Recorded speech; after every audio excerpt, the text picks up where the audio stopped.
What's up, everybody? This is Courtney. It's Ray of Hope of Happiness.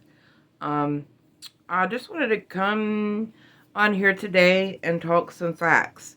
For any of you that follow me that are not, have not been in the system, have not been an addict, have never been to jail or prison, I kind of wanted to talk to you of how recovery community centers can be brought to the forefront, and they can save the taxpayer, ultimately, and save another human. All right. So, here we go. All right. Do you know in the whole U.S. we have 1.2 million people in prison?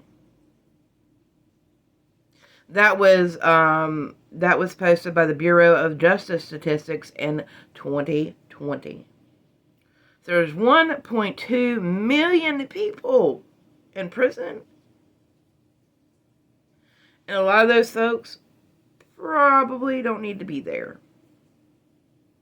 A lot of them are probably, they call it dope charges, they call it charges, stealing, or,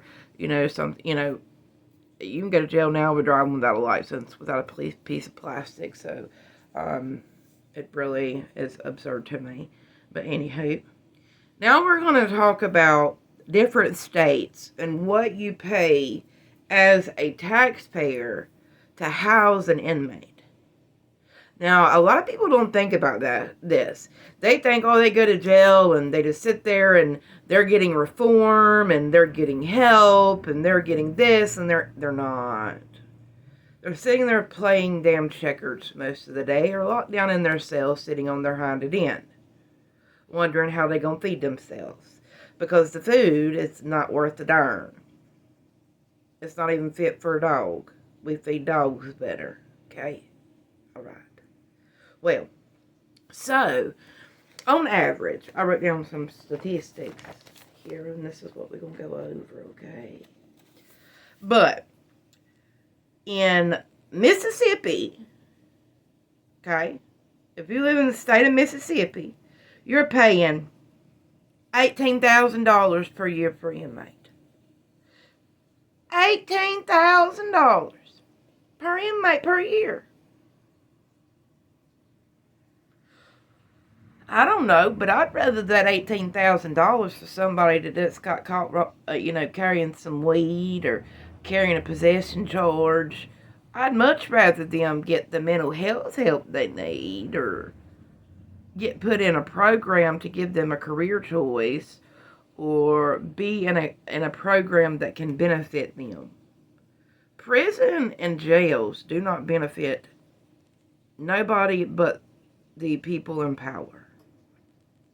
You want me to be frank. Now, don't get me wrong.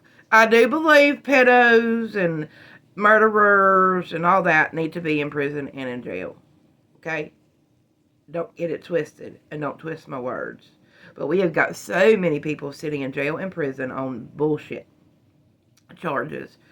Like I said, driving without a license, or getting caught with a little bit of weed, or getting caught with a little bit of dope. And, Adderall is only one molecule off of being meth that's on the street. So, you really can't, just because it's prescribed and it's one molecule off of what's prescribed by a doctor, it's legal. No. Sorry. It's all bad for you. Now, if you live in the great old state of Wyoming, do you know how much you're going to pay per inmate per year? $135,978 per inmate per year in the state of Wyoming. $135,000 for an inmate. Let that sink in a minute as a taxpayer. Why? What's that going to help? They better be offering a lot of programs. Because I don't know, I mean, to me, if somebody's going to go to jail or prison, I want them to come out and be better than they were before they went in. That's the whole idea of prison, to be rehabilitated to one's former self. Well, they ain't rehabilitated when they come out. I can guarantee you that. Because they don't know the world they're in. They don't know nothing. Everything's changed. They're handed maybe $10, $15 and said, here you go. So, in most states, average, this was on the Bureau of Justice Statistics, most states average $45,771 per prisoner per year. That's a lot of money. That's a lot of money for somebody just to sit there that got caught with some paraphernalia, or got caught stealing 3 times a can of soup in the state of South Carolina. In South Carolina, you get caught stealing 3 times, and it can be as little as a can of soup. You're going to prison for life. They got 3 strikes law. You're out. Don't matter what it is. That don't make sense to me. Why? I mean, I get it. You want to end people breaking the law. But until you fix an addict, until you fix the mental health portion of the problem, you're not going to fix the addict. And where are the mental health facilities in this country? They're few and far between. And the ones that do take Medicaid are quacks. They don't give a darn. And then, and if you can find one that takes Medicaid at that, you're driving an hour or 2. So that's why, I'm wanting to talk about this, because we're spending all this money to incarcerate people, but we're not helping the root of the problem. You're making the root of the problem, the mental health problem, worse. Because I don't know about you, but unless you've ever sat in jail or prison, most men that come out of jail and prison are 10 times worse with their PTSD and mental health than they were before they went in. Because it's all about survival mode. All about it. If you've never been there, hush. Because you have no idea. None. What people go through. I mean, it is hardcore. In some states, some prison is very hardcore. And it's not easy. In Texas, let's talk about the great old state of Texas. I've been there. I've been to San Antonio. Miss it. There's some great things in Texas, I tell you that. Some really great things in Texas. But anywho, in Texas, you're going to pay $62.34 per day. And $95,000, almost $96,000 a year per inmate. Why?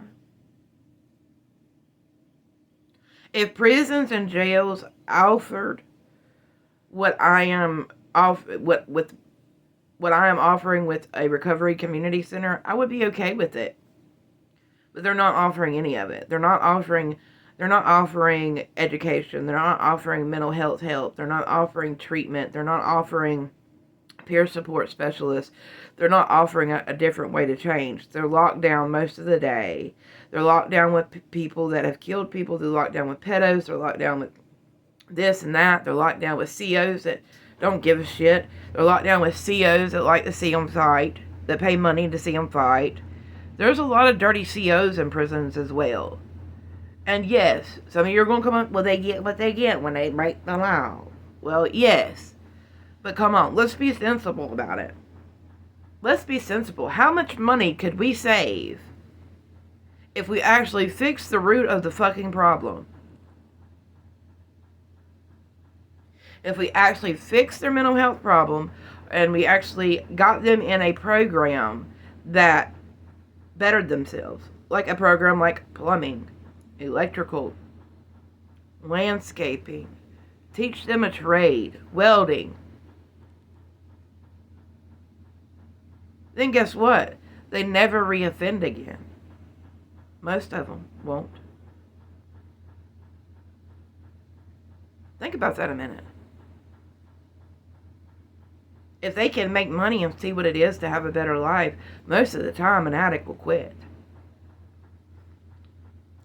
if they're given the proper mental health treatment, if they're given the proper people to talk to, and the proper avenues, they'll quit. And I promise you that. Yes, an addict's got to want to change. But name me a resource in North Carolina. Name me a resource in South Carolina that's free. There's not many. At all. Now, let's see. Texas jail. Now, Texas prisons was $62.34 per day.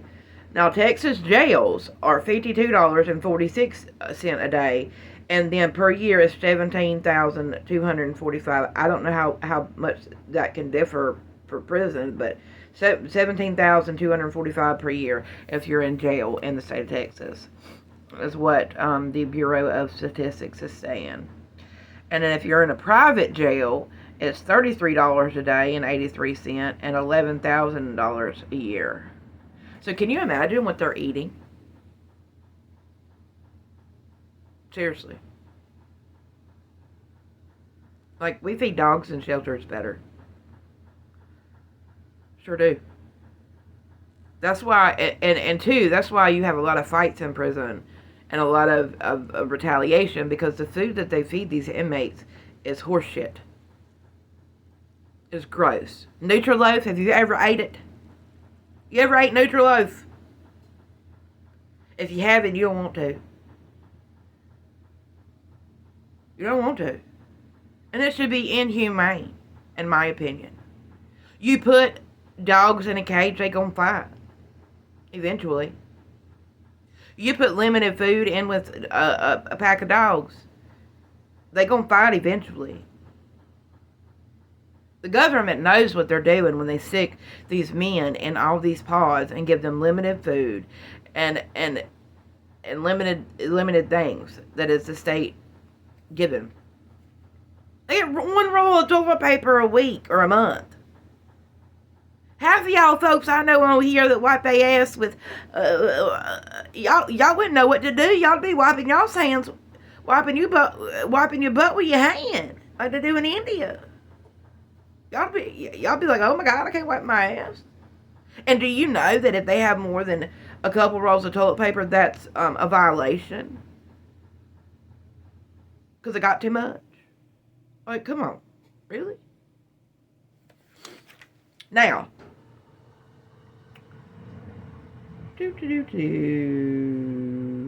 From 1982 to 2012, do you know the growth we had in our prisons and in jails? I'll give you a minute. Do you know the percentage of the growth we had from 1982 to 2012? It was 310% increase. 310% increase, and nobody thought of a better idea than to stick them in jail into prisons. I would like to know the number of those that were like dope fiend larcenies or bullshit charges. Really, honestly. And again, yes, if you do commit a crime, you should pay the piper.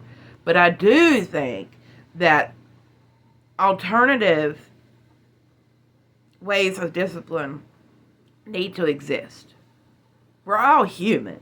We all make mistakes. We all get into things that we're not proud of. We all sin.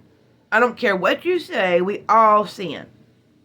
Some just sin differently than others. And some of us weren't brought up with a silver spoon in our mouth either. 310%, that's a lot. That is a lot. That is a huge number. And that's because they introduced more laws. They introduced, I mean, there's some laws out there that y'all would just shake your head at. Like, why do you gotta have a piece of plastic to drive? If you can afford to have insurance, you should be able to drive. Like, the whole thing with having a piece of plastic to be able to drive is absurd to me. It's absurd. It's not if you want to drive anymore. You cannot not drive and live. You can't do it. My washer is running and it's shaking my table. But you cannot. It's not if you want to. But do you realize how many people are going to jail because they're driving a car to go to work? Some people can't get their license back, which I think is stupid too. Because public transportation doesn't run everywhere. It doesn't. Gotta find something to say on this. Hold on. Hold on. Public transportation doesn't run everywhere. I live in the country. In the middle of BFE. It takes me an hour and a half if I wanted to walk to Dollar General. Public transportation don't run out here. Uber and Lyft don't run out here. So what is that person supposed to do if they live out in the country? They say, oh, well, fuck, I can't work. That's what the government wants them to think. But anybody that's got any common sense knows they got to work to pay bills. The system is made up like this for a reason. Open your eyes, folks, and think a little bit for yourself. Think a little bit for yourself. The system is made like this because it's a setup for failure at every avenue you take. It just is. Do you know how many number of companies that profit from mass incarceration? This is a staggering number, and I'm very mad that this many companies profit over mass incarceration. That they would rather support a system that I would say at least 30% of the people sitting in prison don't need to be there. That it's driving without a license charge, caught with a little bit of dope, caught with a paraphernalia charge, or they stole 3 cans of tomato soup in Clover, South Carolina, and that's a 3 strikes you're outlaw, and you're sitting in prison for life. But 4,000 companies profit off of mass incarceration. Incarceration. 4,000 companies profit from it.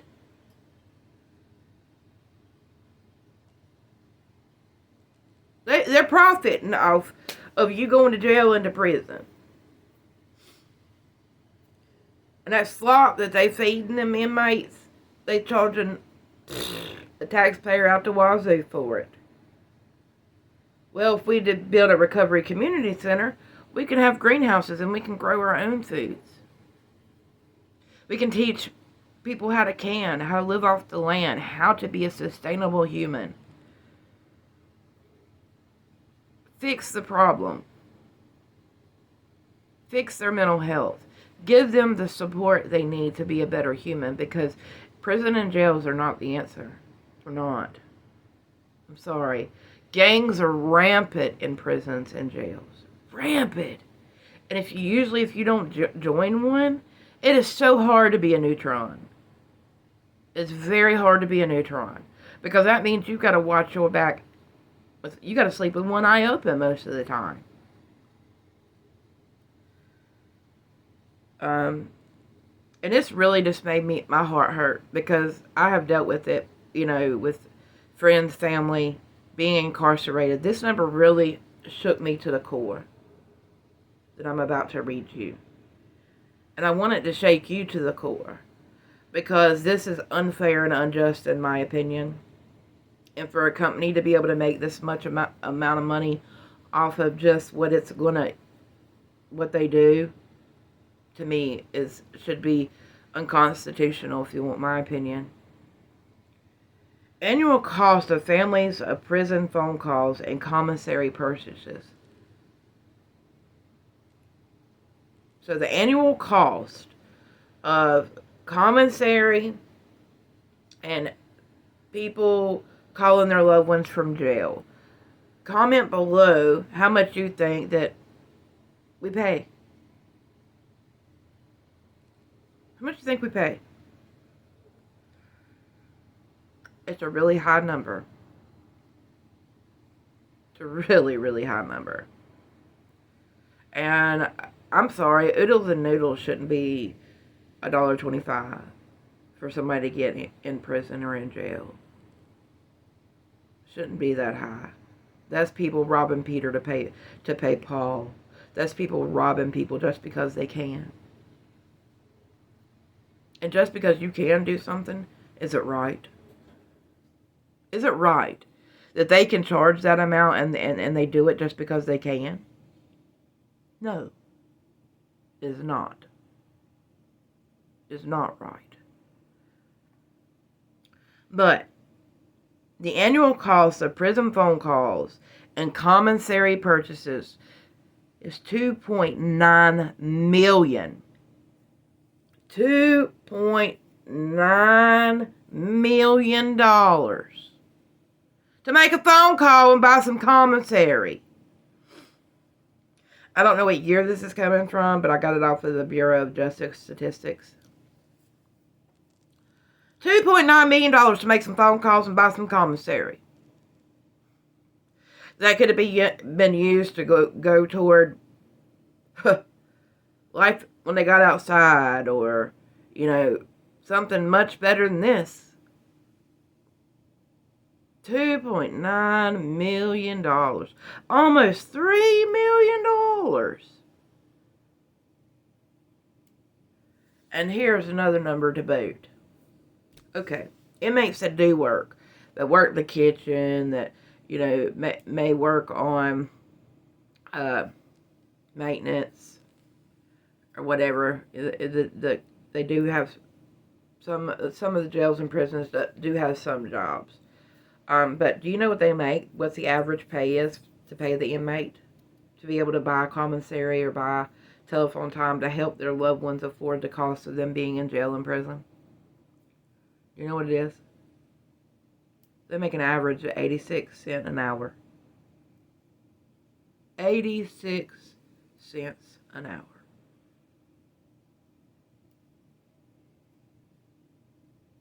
Really?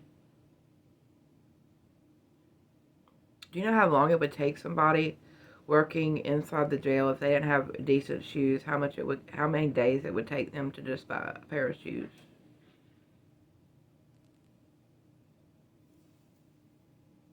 It's crazy. And most of the people, and if we freed up the jails and prisons of people that needed mental health help or needed a help it to the right direction, do you realize how many pedophiles we could keep in jail and in prison? We wouldn't be releasing pedophiles. Think about it. Think about that.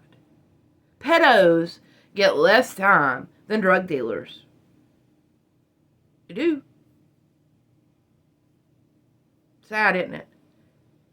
But if we freed up all this extra nonsense of people being in there for dope fiending larcenies, or being in there because they stole some cans of soup because they were hungry, or they got caught with a quarter or a dime bag of weed, and it was their third offense, and they're habitual now, and that requires 35 years in their state for a bag of oregano? Come on now. I really want you to sit back and think about this, because it's not only does the person sitting in jail and prison pay the piper, you, the taxpayer, are paying the piper. And most people that go into jails and prisons reoffend. They reoffend as soon as they get out. Why? Because they know no other life. They don't know how it is to live in society, and they're scared to death when they get out. Because all they know is prison. That's all they know. Re-entry programs are really not that big in a lot of states. And a lot of people don't have the support either. from their family, or they don't have family. So I really want you to sit back and, think about how we could change America for the better if we did open recovery community centers and offer the help that one's needed. We spend out all this money. We spend out all that money to fund a program, to fund jails and prisons, and they don't offer a solution to the problem. They don't. Because the reason they don't want to offer a solution to the problem is because they know if the person reoffends, that means more money for the government. More money for the bondsman, more money for the lawyer, more money for the state on fines and fees. That's just off the person that's committing the crimes, not off the taxpayer, too. Because once they get that person incarcerated, you, the taxpayer's paying for them. Plus, they're paying to have commissary and have telephone calls. So they're making double. The government is. My solution to the problem is a recovery community center where we offer people an education, where we offer people peer support, where we offer people opportunities to get back on their meds, where we offer people a roof over their head until they get stable. We offer, everything that's needed. There's going to be a cafe there. There's going to be a laundromat. It's going to be a big facility like a campus where you can come and get help and get the help you need to be a successful and a productive member of society. That is something prisons and jails cannot give us. Cannot. They don't offer programs. And to get into a lot of the programs is horse manure. They got to jump through 1,000 pieces of red tape. Why? But anyway, that's my rundown for this morning. That's what I got to give you. And I hope you really, marinate on these numbers. And I encourage you to look up the numbers in your state. Look up what you're paying per inmate per year. And realize what we're paying for a lot of these inmates, we can put into these recovery community centers and change people's lives for the better. And in turn, save your pocketbook, the taxpayer. I love y'all. I hope y'all have an amazing day. And remember, you matter and you're worth it. Peace out, folks.